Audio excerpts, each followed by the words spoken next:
Okay mga papi, done installation po tayo dito sa PCX 160 ng 5.3 package. Inabil ni Sir Zenlo X1 GT. So ayan, ilan po natin siya.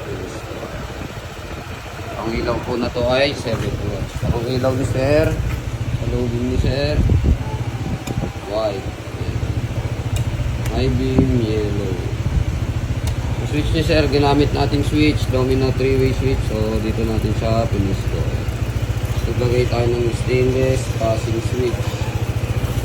Pag naka-off, passing, low beam, passing, high beam, passing.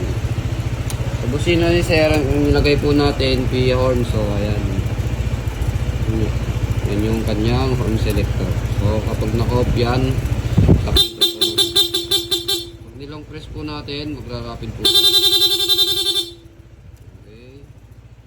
PIA. So sa PIA ni Sir, meron po ito rapid, loading,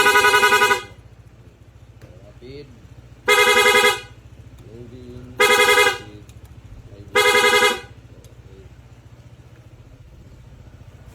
sa mga gustong mag-avail ng gantong package, pumunta lang po dito sa Scooteristas online shop. Maraming salamat po.